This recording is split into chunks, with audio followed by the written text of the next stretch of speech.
I just swapped to my laptop that doesn't have camera capabilities, so wonderful me. Yeah, lucky us. Lucky us.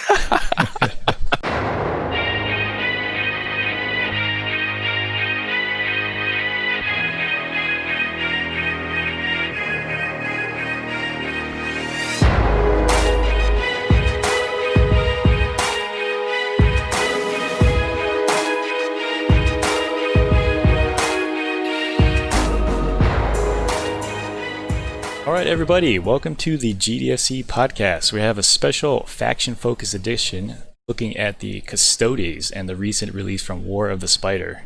We're joined by resident Custodes expert Brian Moy. Oh, I wouldn't call myself an expert, but I'm here. Well, good for you, because we have a special guest from CanHammer, Darren Tse himself. Hey guys, thanks very much for inviting me on. Oh, we're very, very glad to have you. We gotta find some skill from somewhere, so we had to import it this time.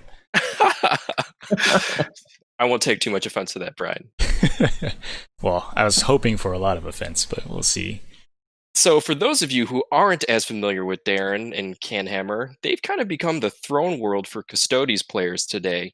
And we're not going to be doing a deep dive into the rules breakdown. For that, you can go ahead and check out the website. Darren was kind enough to help us with the deep dive there, breaking down all of the shield hosts, the stratagems, looking at the new, what I like to call tribunes, but it's really the captain commanders out there, and then some strategies and thoughts. So if you want a more detailed breakdown of the rules, feel free to check out the website. What we're really looking for is sort of a nuanced take of the new rules, especially with an eye towards 9th edition. So as we kick off here, Darren, let's start off with a little bit of a question of what lured you into Custodes as your primary faction? It was the novels. I think it's the novel where they're fighting the war under the palace. Spoilers. Master of Mankind, right? Master of Mankind, that's it. That's and that was basically like Custodes, like Bornfest, basically. You know, Custodes are in these other books, but not really. This was like a book all about Custodes against the demons, and the whole lore behind them, how they're like the Emperor's guardians. They don't care what else happens in the universe as long as the Emperor doesn't die. That they're so powerful that operate just like single man units. Like the whole thing about the Custodes just really, really spoke to me. And of course, those books came out long before the Codex. We were able to actually play like a Codex. They had some Custodes in 7th and like a few dudes, right? But when they finally announced that we were getting a Codex and a whole bunch of new models, that was it. It came over. Oh, that's awesome. One of my favorite novels is the when they do the burning of Prospero, and you hear them describe just how like one custodian is just taking on this swarm of 1,000 Suns. Oh, I thought that was absolutely cool.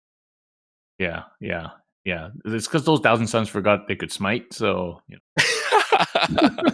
It was fine. The guy was fine. They didn't know our weakness, huh? Yeah, hadn't discovered it yet. Were you playing an army before Custodes and got pulled away from them to play them, or did you start playing 40k with Custodes? No. So when I came back, which was like midway through 7th, I played when I was like in grade 9, which was like 1st edition. When I came back into Warhammer, I was playing. Actually, I played one game of Grey Knights. We're really bad back then. The famous story is my very first game of 40k. Back into the game, I had Drago and a unit of 6 paladins deep strike Mishap into a building and die. I rolled that 1 or 6 or whatever, and boom, that was like a third of my army was just gone. And I was like, okay, I love this game. It's a shame that wasn't Twitch streamed. Yeah, too bad. I think is on. I think Logan made a film that for the channel back then. I can't remember now. I was playing Nick Blackburn, and anyway, so I never played Grey Knights again, and that would scar me for life too. Yeah, I got into Dark Angels hardcore. I still have like almost 25,000 points of Dark Angels, and I played Dark Angels all throughout 7th, basically until Custodes came out. That was my favorite army. I had other armies because I was starting to do the channel, and so I was collecting armies for the channel. But I always played Dark Angels. Raven Wing was my favorite. I played Dark Angels, the Lion's Blade, Strike Force, all that stuff until the Custodes came out, and then I just switched right over. So the new Primary Spikes, you don't think they'll pull you back to the dark side? We'll see. I mean, I have Dark Angels, and so I kept them so I could field them on the channel. So if the Primaris bikes make Ravenwing good again, then that's my jam. I can't play my 16 Rhinos and Razorbacks anymore, I guess. So yeah, it's gonna have to be Ravenwing all the way. He's not gonna pull me away from Custodes. Don't worry, guys. But I do have these other armies that occasionally I will play for the channel. I think you gave a bunch of the Custodes fans a mild arrhythmia there. I know. Don't worry. Are you trying to say Custodes players are weak physiologically? But I think it's all that arcane genetic alchemy that's really helped us stay in the game here. So, Darren, for some of our listeners here, what is your process for analyzing a new rule set? So we know that Custodes got some wonderful new rules in War of the Spider. How do you go about assessing and analyzing those rules?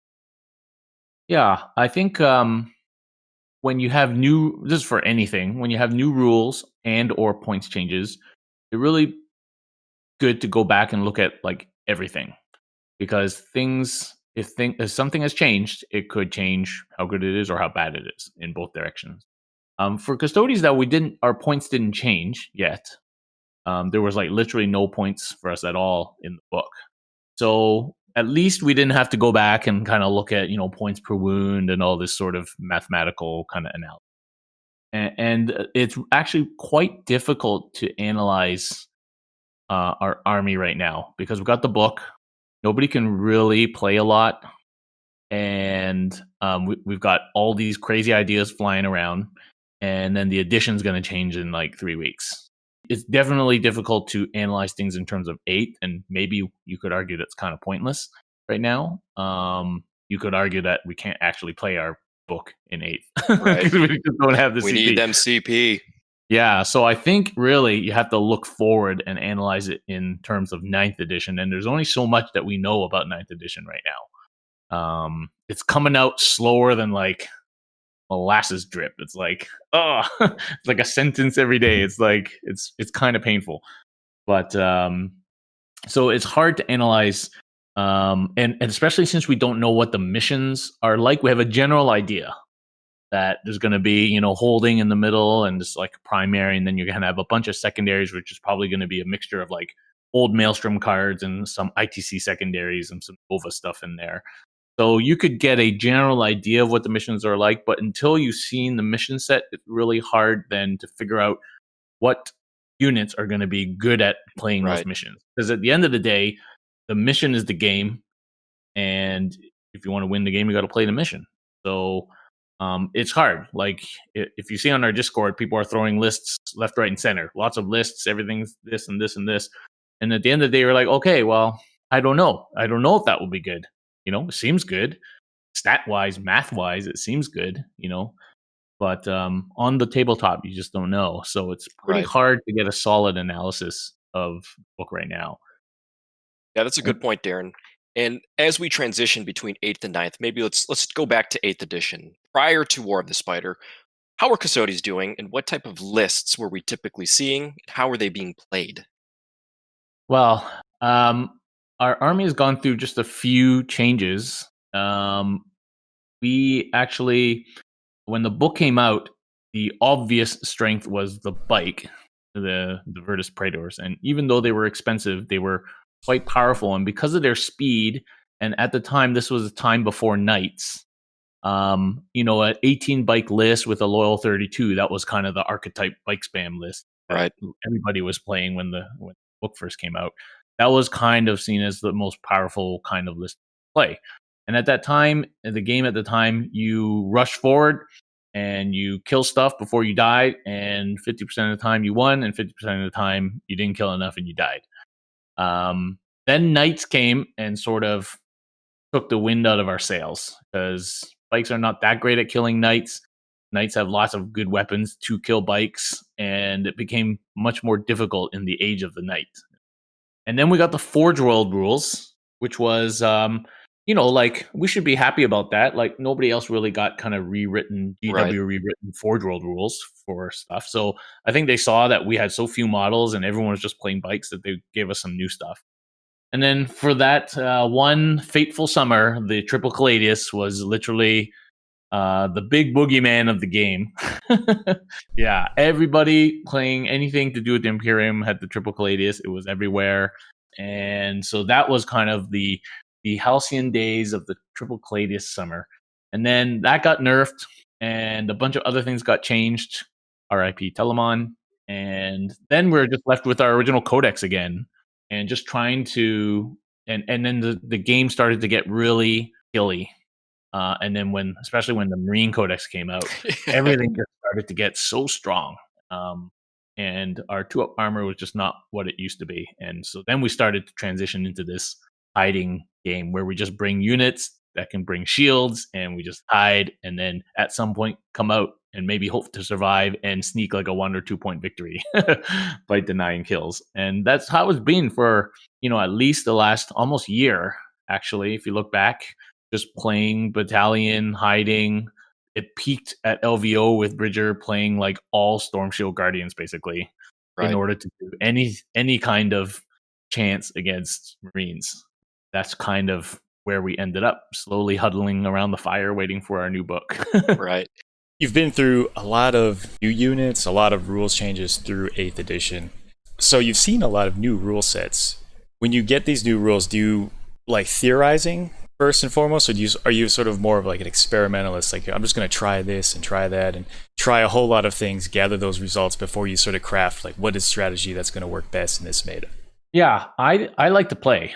And if it weren't for COVID, I generally play at least once a week.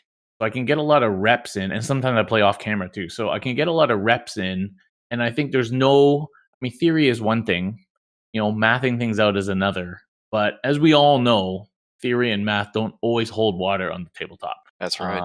And so just playing things over and over is often how I kind of decide if something's good or not.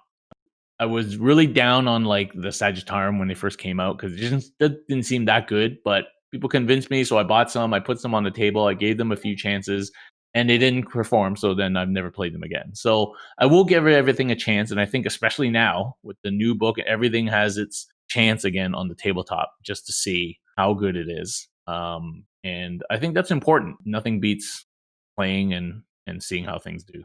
Yeah, I couldn't agree more with that, Darren. And you were talking earlier about kind of where we're at now. How do you feel that War of the Spider has filled in some of our weaknesses? Yeah, I think it's filled in a lot of our weaknesses. One of the weaknesses was, of course, that we're a 15 to 20 model army and not that hard to kill anymore. That's a big weakness. I mean, if you can't do anything but hide and you're scared of every single gun that points at you, you're not going to win many games. And so one of the things we really needed was to improve our toughness. And we got that, mostly in the form of stratagems that make our units like pretty hard to kill. Because there is some inherent toughness in being T5, 2-up, 4-up, or 3-up. And, it's important that you don't make us too hard to kill, right? Like, it's pretty easy to make something that's 2-up, 4-up, like, impossible to kill. But we need to be able to survive because we have so few models. Every wound hurts when you have 15 models. The next thing is that we used to kill a lot, right? And while we still do have a lot of attacks and things, everything else has gotten a lot tougher. Every army seems to have their kind of bully unit that can stack stratagems and make it really hard to kill. And so we needed to actually be more killy as well. And we've always struggled against D8. Oh, yeah. So we did get some buffs to our offensive output as well, the double shoot strat and all that sort of thing. The D3 damage, unfortunately, did not get changed. Sad face there. It's a sad face right there. Anyway. I love that our Trajan doesn't even have flat damage on his Watcher's Axe. Sure. I feel like he just needs to go into the relic case and borrow that when he goes out to the battlefield. Yeah, seriously. The other thing that we lack, because we generally lack mobility, although, everything moves 6, including our Terminators. We're a combat army, and other than one unit getting homered in a game, there was no other reliable way of getting into combat. And so we have some ways now of doing that. And that play was easily telegraphed too. So a lot of savvy players were able to play around that. I got to say, I've played a lot of savvy players, and they know it's coming. And you can still do what you want to do most of the time. I don't think I've ever had a homer denied, except like infiltrators where I just didn't deep strike anything. Right. So I think if you play smart, you can just about always get the homer off where you need to, or close to where you need to. It's nice to have a 3-inch charge, but like a 4-inch charge is okay. Right. But yeah, I mean that was the only thing, and that was 3 CP, and you start the game with like 5 CP. So what you gonna do? It's like one unit gets in, and that's it. So yeah, so that was a big problem. And then it would be nice, and this is mostly due to edition change, really. But we just had one way of playing, right? Like it was like storm shields and big units and hiding, and then hope you come down and do enough damage. So it'd be nice if the book gave us different ways of playing, and I think this book has definitely done that. Absolutely. I think one of the things immediately is recognizing there's probably even 3, 4, maybe even 5 viable different types of builds now with these new rules.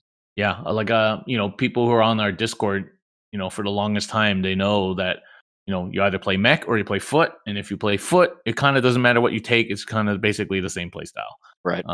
Just the flavor of the day, which units you want to take. But you're spending 700 points on a battalion, and then you just kind of insert whatever you want. And so now, though, like there's so many ways you could play, and they're probably all good and fun in some way.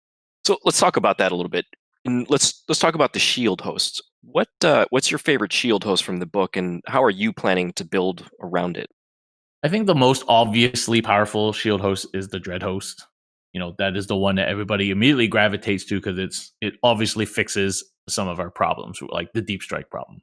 And in an army that focuses around dropping in units from deep strike and getting them into combat, obviously any any rule that allows you to get into combat more efficiently and actually getting in is going to be obviously powerful. Like once we get into combat, there's not a lot of things that will survive.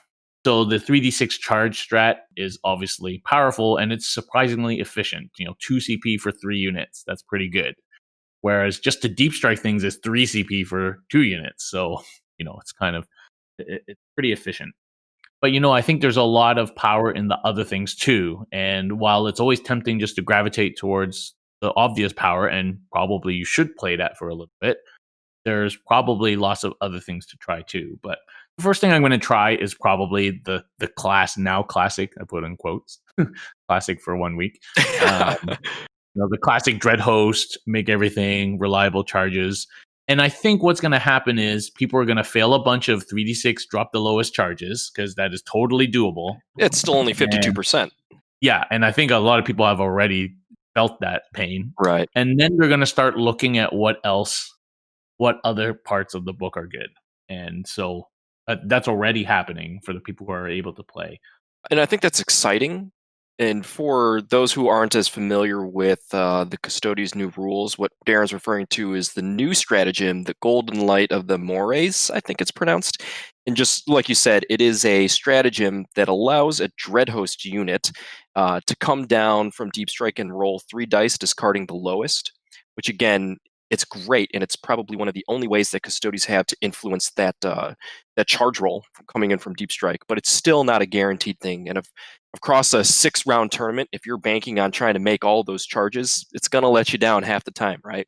Yeah. So I think you're absolutely right. People are starting to look at some other shield hosts, and I, for one, I've been really excited about the Shadowkeeper's shield host. Like, it's not as sexy from the Warlord trait or the Relic as Dreadhost, but I think there's a lot of play in that Grim Responsibility stratagem, which basically reduces the strength of an incoming attack by 1, whether that's shooting or if that is in the combat phases as well, so in the fight phase. And I just find that that's helping to make a lot of our units far more durable than you think it is, and it's only 1 CP.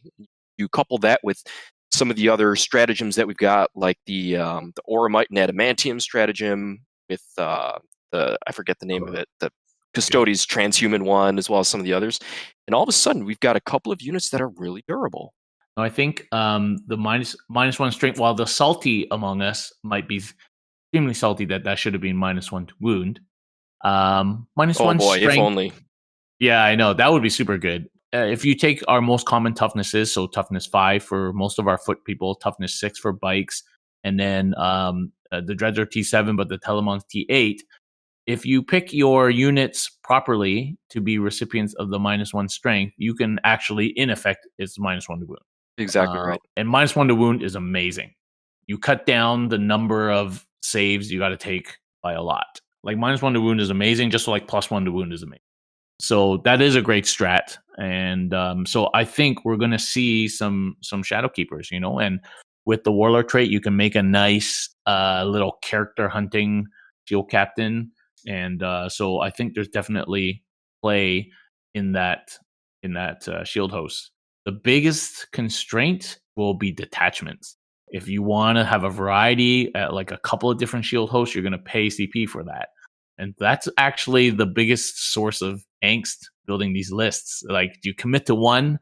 You try pay the CP penalty to take a couple of shield hosts. It's nice to have that flexibility, and we're all used to running like 1 or 2 or 3 detachments. Right. So it's a new way of thinking where you'd be like, okay, well, I have to try and commit, or else I'm spending CP just for the privilege of using these other rules. So yeah, you have to decide what you want, really. I can say I've tested 1 or 2 games now using the Shadow Keepers, shield host, and my first game was against an Eldari list that focuses a lot on Coven as well as some Harlequins, and I can tell you that the Grim Responsibility, just disintegrator cannons bounced off even our foot troops. That because it's strength 5, right? Exactly right. Yep, strength 5. So then you're being on 5s, and that's huge, reducing the amount of wounds that we have to take, and even like all the strength 4 attacks, right, against bikes or against some other units, that's huge. So having the amount of wounds. Shooting. That's exactly right. If you play bikes and you playing against Marines with a bunch of strength 4 shooting, then now those wounding on you on 6s. And even on like models or units like the Caladius or the Telemon, you're stronger against autocannons, Melta missiles, things like that. It's huge. So let's talk about the other 2 shield hosts. Is there anything about them that you think could be viable or could be just fun to try out? You could definitely do some tricks with all of them. If we take the emissaries, the Warlord trait is like, okay, 3-inch extra on the auras. It could come in handy. Generally, it sounds like we're all going to be huddling in the middle of the board, so maybe it's not really that useful. But the Vexilla relic is really like crappy, unfortunately. It's whatever. That strategy to ignore modifiers to hit, wound, AP, and cover, that's really good. And it looks like there's going to be a whole bunch of -1s all over terrain. There's going to be lots of saves everywhere in shooting and in combat. There's already lots of to wound and AP modifiers in the game. Like, I think that's going to be really good. And that's really kind of a local and a meta thing. If you find that that's really hampering you, then you might run a small detachment of emissaries. But that strat is really good. I think you're absolutely right on that, Darren. And we don't know yet all of the modifiers based on terrain rules, but depending on how all that shapes out, you're absolutely right. That could be one of the more powerful stratagems in our book. I do think the 3-inch extension on auras is much more powerful than people normally give it credit for. Space Wolves have Saga of Majesty, which does the same thing, and it sounds okay, but it's one of those things when you actually get on the tabletop and how much flexibility it gives you for positioning, because cover's not always in that ideal range. The way the board is arranged, the way your opponent arranges, always isn't in that perfect setup for you. So that extra 3 inches does actually make a big difference, I found.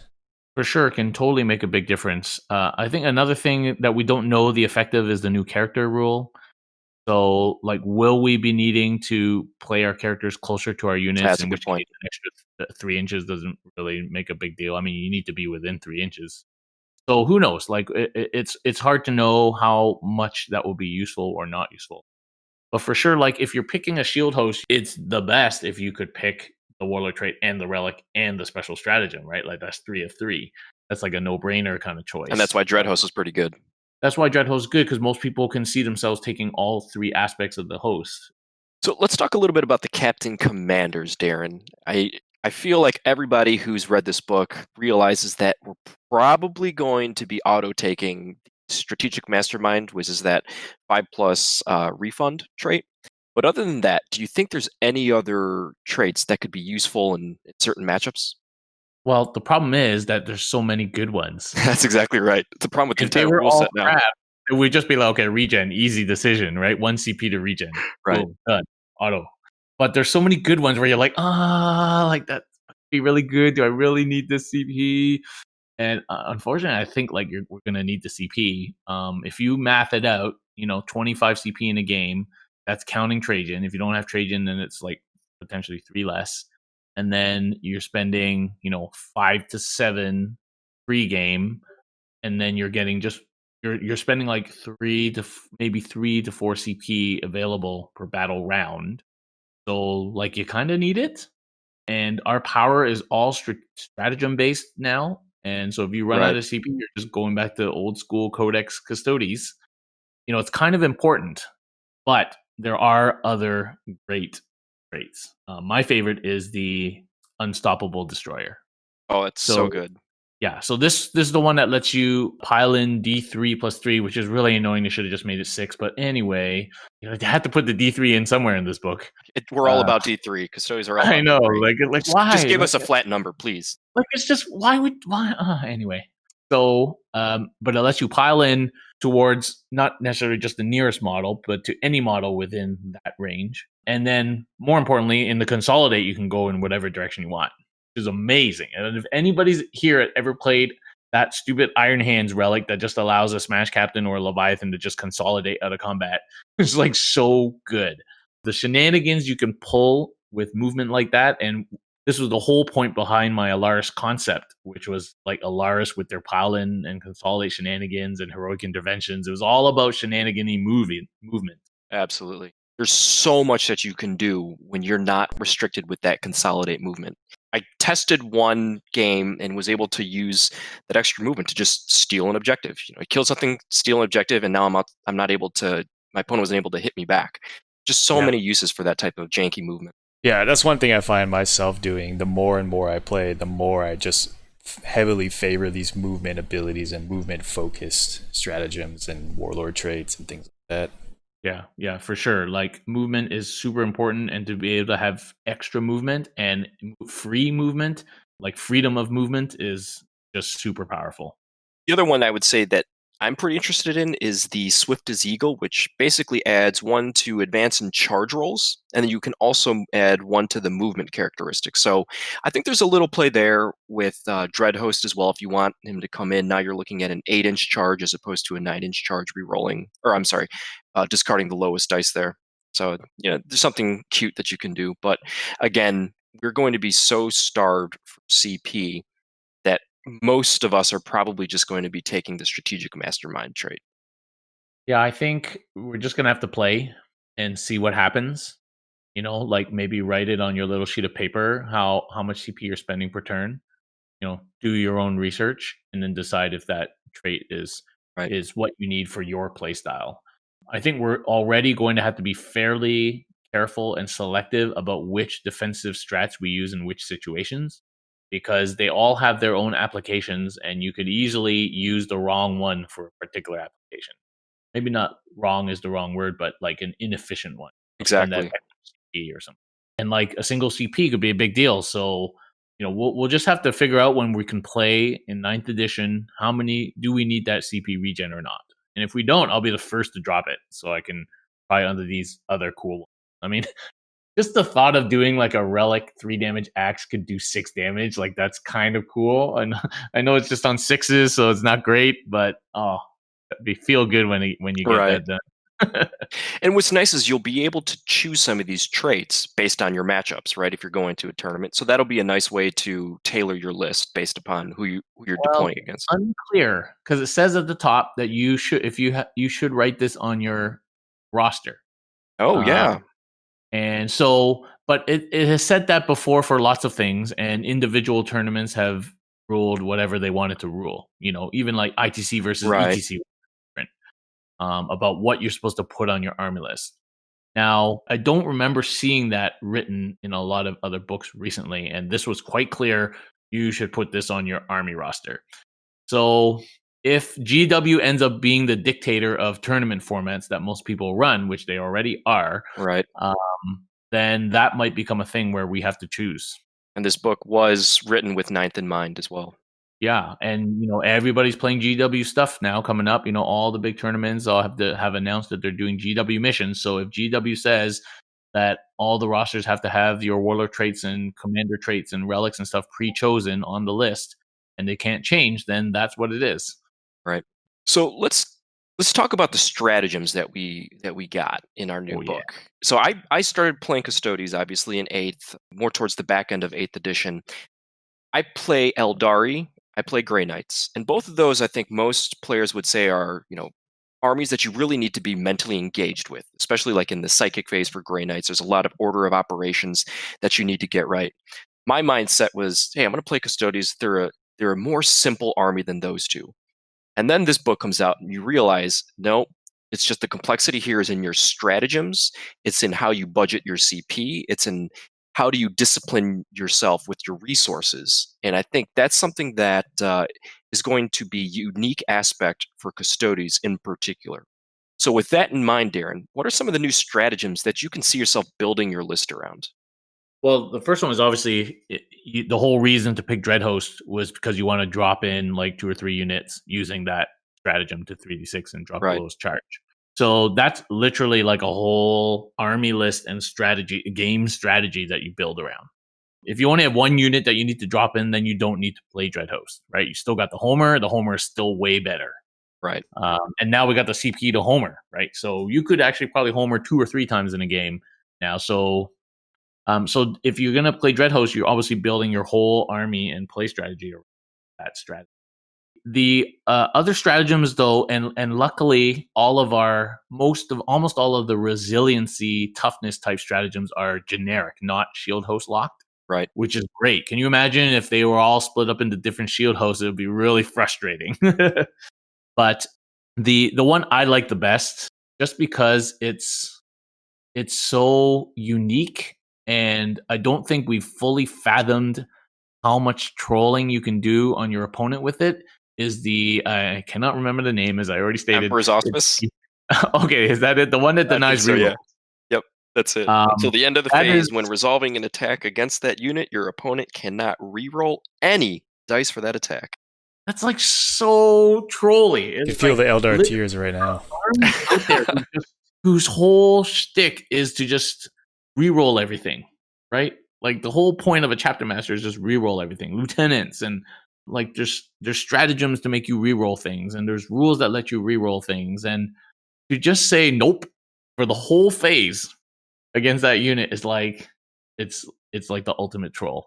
And I don't think we've fully grasped how good that stratagem is for now. Oh, absolutely. And with this stratagem, in addition to maybe some of the other defensive strats, you can essentially make a unit so durable that they might as well just be shrouded because it's worthless to even shoot at that unit. Yeah, you're basically reducing your opponent's army to just numbers on their data sheet, and they have no rules. And that is super powerful. Like if you think about all these killy units and stuff shooting these days, they all have some kind of reroll or something that increases the efficiency, right? Right. And so it's like so good. I don't think we've fully, wrapped our heads around it. My next favorite stratagem is the Oromite and armor. And oh, it's so good. Oromite and something. Oromite and adamantium. And for those who aren't familiar with it, better beware because you will be.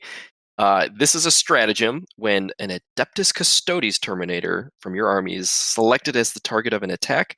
Till the end of that phase, when resolving an attack against that unit, an armor penetration characteristic of -1 or -2 is resolved as 0 for that attack. This is literally the problem we were having. Exactly. Everybody getting -1 and -2 on everything. Like freaking Stormbolters getting -1 all the time. Like everything was just wrecking us because it would automatically put us straight to 3 up and or 4 up. And then when your just whole army relies on 50-50 chance of saving, you just die, right? And so this gives us value back to our 2-up armor, something that we pay for in the points for our unit. And so this gives us that value back because the rest of the game was removing that value for us. We were paying for an armor save that we never had. So this gives us that value back in our 2-up armor. And just, if you really think about it, all the things that have -1 or -2 AP out there, you'd be astounded at how much of that shooting you now basically can ignore. A squad of Terminators can basically laugh off an Avenger Gatling cannon now, right? Silly knight. What's this -2 AP gun? Oh man, it's so good. I can't wait to use that. So, Darren, I know you're also a big fan of the old Telemon. Is there anything? Are you planning on any combos for that in ninth? Yeah, no, the Telemon got a real buff from our book, but also got a huge buff from ninth ed. If you're still playing him now, you probably don't think it's that great because he's still -1 to hit when he moves with his gun and, big table and everything. But with a smaller table, denser terrain, no penalty to move, and now +1 attack, reroll charges, half damage, transhuman, -1 strength. Oh, you can make this Telemon literally unkillable. And he's kind of like a mini knight. He's like 2/3 of a knight. Can you imagine giving these strats to like a knight army? How obnoxious that would be? Oh, there's gonna be so much trolling with this. Would be super obnoxious. So now we have like a little 2/3 knight who's like obnoxious like that. And like even if the half damage strat gets nerfed to -1 damage, that's still good. It's still very good. Against most weapons, that is effectively half damage anyway. Yeah, and combined with all the other stuff and -1 strength and everything, like -1 strength on T8 is really good. Everything that's really reasonable in the game that would shoot at it is getting down to like 4s or 5s to wound.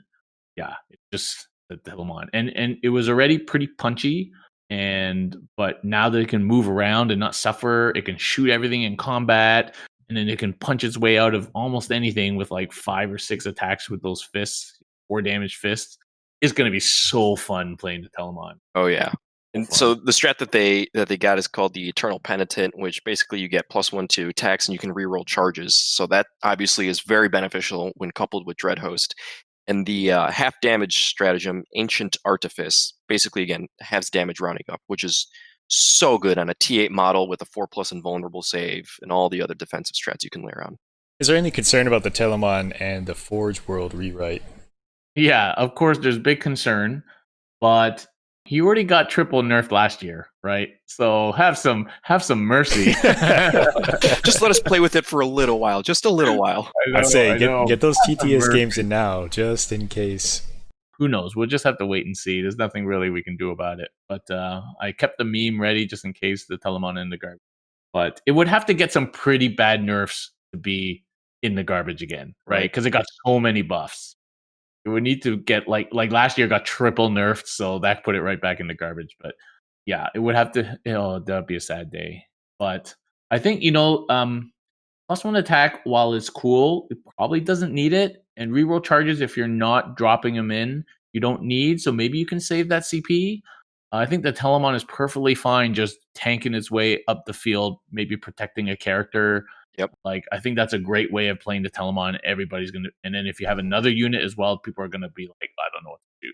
One handy thing to consider is rerolling charges is effectively about a +1 to charge when you're near 7 inches and kind of that middle range. The closer you get, the bigger a bonus it is.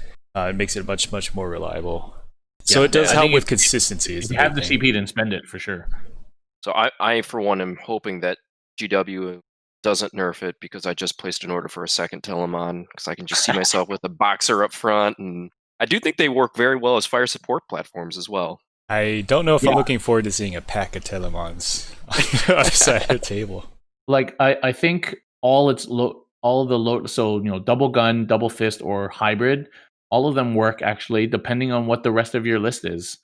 A double gun that doesn't suffer the penalty to move and can now just move up the board and basically be unkillable, that's strong. That's like a 12 damage on a T8 vehicle. And then the hybrid gives it the option to punch and shoot, which is great, and it's not blast, so it can shoot the big gun in combat. And then Punchimon is just super fun, although his area of effect will be a lot shorter. But he does move 8 inches too, so he's got a pretty good threat range for Punchimon, I choose you. Yeah, so I think you can run any of those loadouts. Just it kind of depends on the rest of your army. You want to run gun, obviously he's not going to be able to punch his way out of combat, but he can shoot all those guns into combat. And of course, you got all these other guys who can come around and just kind of free him up. I don't think it's a big deal. So I think you just run whatever Telemon you want. I think one of the stratagems that's probably not getting as much attention, but I feel is going to be a huge one for us, is that Fraternity of Heroes, which basically allows heroic intervention from all of your other characters. And I think this because of the changes to the way that charge declaration works, from the fact that like they have to successfully make all your charges. So if you're stacking your units basically at different ranges, your opponent might have to make that decision. Do I want to declare a charge on the Alaris and the shield captains that are behind it? Maybe the shield captain is 2 inches, or you might have another squad a couple inches behind that, and then all of a sudden you've got two other squads that are heroic intervening into the squad that's attacking you. I think that's going to be a really powerful stratagem for us too. That interaction with heroic is really neat. I just like that stratagem because it frees up that warlord trait, which I always Absolutely. ran. So now I don't have to use that warlord trait. I can do something else, and when I need to HI, I can just Lots of choices. yeah. But yeah, it's not clear how that's going to, and we actually don't know if the heroic intervention rule is going to change. This is Actually, true. we don't know that at all. So it could completely be different, and this could be really good or really crappy. Who knows? Yeah, great point. So you were talking about army lists. I know it's still too early, but with an eye towards ninth, what do you have in mind? What are you going to think about play testing or theory crafting around? Yeah. Well, what I was going to play on the Monday before my game got vetoed was, try the classic Dread Host. And I think just Terminators are too good to pass up right now. You have to have at least one big unit of Terminators. Yeah, I agree. It's going to be so hard to kill, and they hit hard, and now they shoot super hard too with the double shoot strat. So I think you have to do that. So my stars before the book and remain my top stars in the army are the Alaris Terminators. So I built an army around a 10-man unit of Alaris Ooh, Terminators. ouch.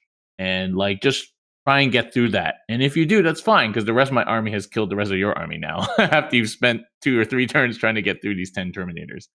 And in the meantime, they're sniping characters, 2-3 characters all over. They can snipe. They're killing things with the axes. They're so flexible, and if you really need to, you can split them up. So tango footing, and yeah, there's just a great unit. And so I'm going max out and see what happens. That Alaris Terminator squad is there's so much utility there. They're so powerful. Yeah. I think the age old argument, Alaris versus Aquilon Terminators, was really a meta decision before, because they had strength 8 and the Aquilon have strength 10, and that makes a big difference against T8.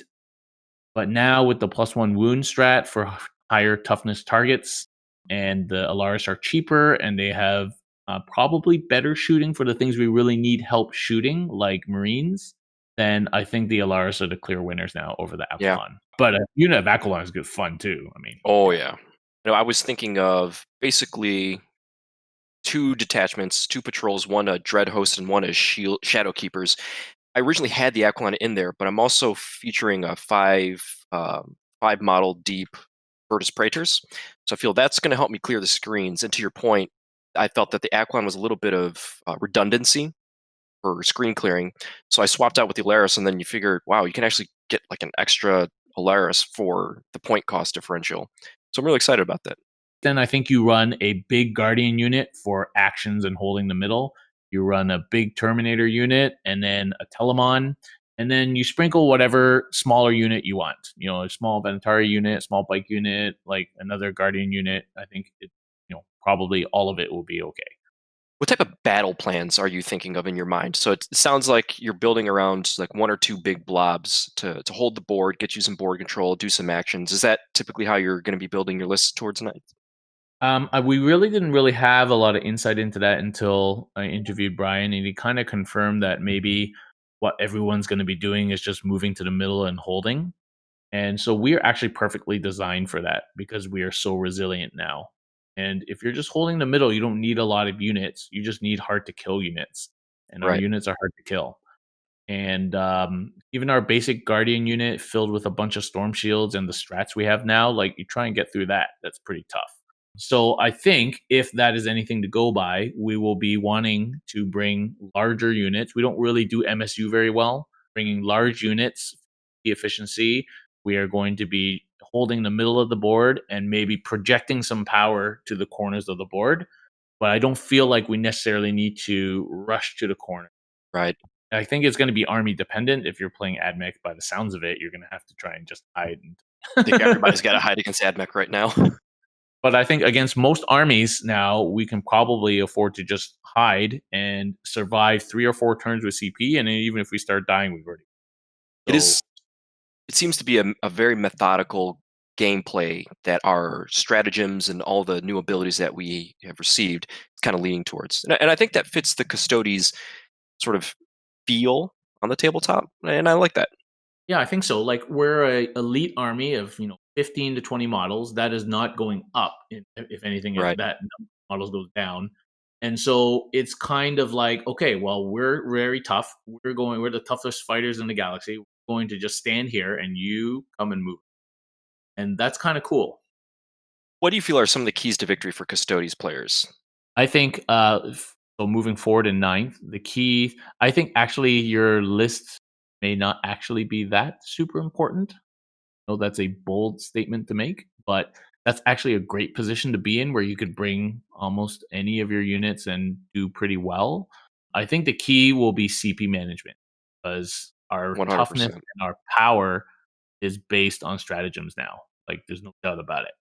And so if you spam all your CP or if you spend that extra CP when you could have just spent 1 CP and you're going to be out, that's going to be a crux turn for you where you're going to lose some models. So, and you can't afford to lose models unnecessarily. So in some ways is kind of no different. You have to play cagey, you have to play smart, you have to be careful with your movement, you have to watch your 3 inches and your radiuses and your auras, and you have to protect your Vexilla as he moves up so he can homer stuff in. That kind of playstyle is actually no different. The only difference is we don't have to hide behind a line of sight block. Right. We can actually engage in some shenanigans on the move out. So, but yeah, I think as you said earlier, I think the overriding skill in playing the army, other than movement, will be CP management, actually. Ooh, that's a good one, movement. Because I do feel with all of the new rules previews that we're receiving, the game is moving in a much more precise type of game style, and movement is going to be so key. And I'm excited about even some of the movement things that we have that we're going to have to focus on because, like you said, we are relatively slow, and if we're out of position, that's really going to hurt us in the end game. So I think movement's going to be a key focal point for a key to victory for us as well. As you mentioned, Darren, it's going to matter more how you use what you bring and not what you bring. We've been echoing a lot of those same thoughts because over all the previews they've shown so far for 9th edition, they're just constantly adding more decisions to make in the game that have more impact. And so how you use your stratagems, how you move, there are going to be so many opportunities to make mistakes or exploit those things. Yeah, like some armies are going to be really under the gun in terms of CP use when they've previously been so used to having a lot of CP, and now they, I think there's going to be some kind of a small meta game within a game of making your opponent spend CP when maybe absolutely. They shouldn't. And that might come back to bite them like the next turn when they don't have any, or like I think and that drip CP even on the last turn, that's going to be pretty clutch CP right there. Because normally by like the last turn, everybody's out and everybody's just using their rules and trying their best, right? But that drip CP is gonna be pretty key, I think, in the final turns. Like that final turn, 100%. The game. And then if you can regen that on a 5-up and get another one, that could really turn things. So I think it's gonna be a cool little meta game. Like there's lots of things you can do with a single CP when you're coming down to the final, final minutes of the game. So that drip CP is going to be pretty vital, I think. Yeah, that 1 CP interrupt at the objective is probably one of my favorite stratagems that we have in our book that a lot of people aren't aware of. But but before I always joked that one of our army special rules that your opponent will underestimate you because they just don't know what you can do. I mean, everybody kind of knows about stooping dive now, but that took about 6 months before people started to realize we could do something. The heroic intervention warlord trait caught everybody, and the 1 CP interrupt and the 2 CP interrupt, like that totally caught people off guard. So it's pretty, it's fun when that happens. It's like, well, it's not my fault. Oh, absolutely. It's a good position to be in. We have our struggle is so many good choices with warlord traits, with stratagems, with different abilities. It's a good position to be in as a Custodes player. Yeah, you heard it Yeah. first. 9th edition will be the game of choices. Yeah, the Discord's going crazy every day with people coming up with all different variations and options and arguing about it. And, I just have to remind people that Thumbs actually up, this yeah. is not something we've been able to do ever. So it's actually good that we can try and decide what's better. Good problems to have. And Yeah. I would highly encourage, if you're a Custodes player, check out the CanHammer Discord. Such great thought leadership there. A lot of great conversations that have been happening there. And I know a lot of the conversations that we've been having on that Discord community have contributed to the article that we were able to write for the site. It's a super friendly community where people just bouncing ideas all the time. And Yeah, it's Canadian. yeah, we got some cool emojis. Yeah. That's one thing we got to do. We're up in our emoji game. Actually, our first one is a Custodes. It came straight from CanHammer. Oh. Custodes Dab. We have a user from ours on GDFC as well as CanHammer, and he's a Custodes player, Chris. Give him a quick shout out. He's a great guy. Love that dab emoji. It was great. Yeah. Darren, is there any advice that you would give to a new Custodes player as we head into 9th edition? This is one of the coolest armies. You can buy a whole army for like $300, and all you have to do is be able to paint gold, and you will be able to participate and have a chance to win all your games. And it's a super fun elite army to play. It's the most elite army in the game, so it is super fun to play now. There's so many ways to play it. So if you're a new player and you're thinking about playing Custodes, then please do. If you want to check it out first, check it out on our channel, join our community, and ask around. And a lot of new people have been commenting on the YouTube videos. They weren't sure if they wanted to start, but they kind of got convinced by watching the videos, which is great. So, if we can get new people into the faction, that's always good. And you did a really nice job. Darren alluded to an interview with Brian Pullen. I think you can check that out on the CanHammer YouTube channel as well. Awesome. Yeah. Well, thanks, Darren. Where can folks find more of you and your work? So youtube.com CanHammer. We also do Twitch/CanHammer_TV. And I do shows there every week. And hopefully soon we're going to bring back the battle reports. And we have a podcast as well, which you can find on all your usual podcasting apps. That's the CanHammer Podcast, which I do with Chris. And so we are everywhere. And of course, you can join our Discord community, which you can find the link to, on our Facebook or on the YouTube or on the Twitch channel.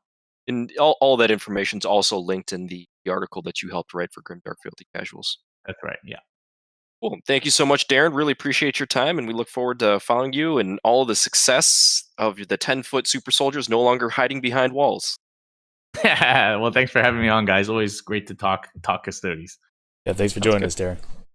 All right, thank you everybody for joining us for this special faction focus with Custodes. So don't forget to like and subscribe. You can find us on all the usual social media outlets. And if you guys have specific questions for us, feel free to get involved in our Discord channel. You can do that by emailing grimdarkfilthycasuals@gmail.com. We'll see you all out there on the battlefield.